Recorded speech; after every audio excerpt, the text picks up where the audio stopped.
हम भोज्य पदार्थों से उपचार करते हैं, नशीली दवाओं से नहीं।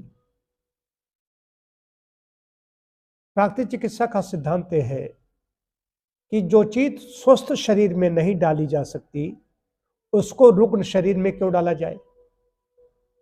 अब होता क्या है, जो इलाज के तरीके हैं, एक दवा दारू का तरीका है, दूसरा प्राकृतिक है।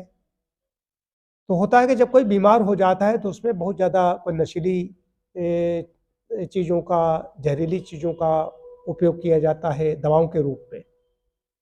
हम लोग इस सिद्धांत को लेकर के चलते हैं, स्वस्थ शरीर में जिस चीज़ को नहीं डाली जा सकती, जैसे कोई नशीली चीज़ है तो क्या उसको हम स्वस्थ शरीर में डाल सकते हैं? तो कहा जाएगा नहीं डाल सकते। जब स्वस्थ शरीर में नहीं डाल सकते तो रुग्ण शरीर में डालेंगे तो उसमें वो नशीली चीज है जा करके तो उसके अंदर और भार बढ़ेगा, उसके अंदर विकार और ज्यादा बढ़ेगा। इसको लेकर के चलते हैं। तो सिद्धांत यही है कि स्वस्थ व्यक्ति के लिए जो चीज उपयोगी है, तो भोज्य पदार्थ जितने हैं, जैसे बात रोग है उसमें हमने कहा कि भाई हल्दी मेथी सोंठ का चूर्ण आप ले लीजिए, तो हल्दी मेथी सोंठ का उपयोग स्वस्थ व्यक्ति भी कर सकता है।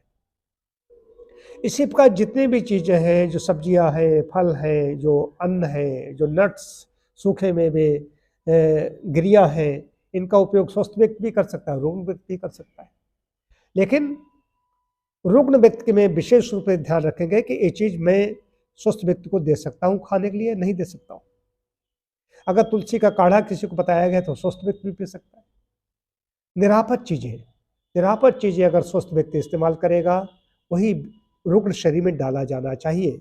रुग्ण शरीर है, पहले से शरीर बोझिल है, बड़ा उसके अंदर विकार रुका हुआ है, तो और ज्यादा अगर हम उसमें नशीली जहरीली चीजें अगर डालेंगे तो शरीर का भार और ज्यादा, मतलब कि उसका विषों का भार और बढ़ जाएगा, उसकी मात्रा और बढ़ जाएगी और उसको निकालने में और ज्यादा समस्या होगी। शरीर पहले से विषाक्त है, शरीर में पहले से ही टॉक्सिन्स है, उन विजातीय द्रव्यों को बाहर निकालना चाहिए। तो प्राकृतिक चिकित्सा का भाई सिद्धांत ही है कि जो शरीर के अंदर टॉक्सिन्स हैं उनको बाहर निकालते हैं। जो परमात्मा ने या प्रकृति ने शरीर में 4 रास्ते बनाए हैं बल निकालने के, उनके द्वारा विषयों को बाहर निकालना, और ऐसा आहार देना, सात्विक, सुपाच्य, सहज पाच्य, क्षारीय आहार देना, जिससे नए अंदर टॉक्सिन्स डेवलप न हो।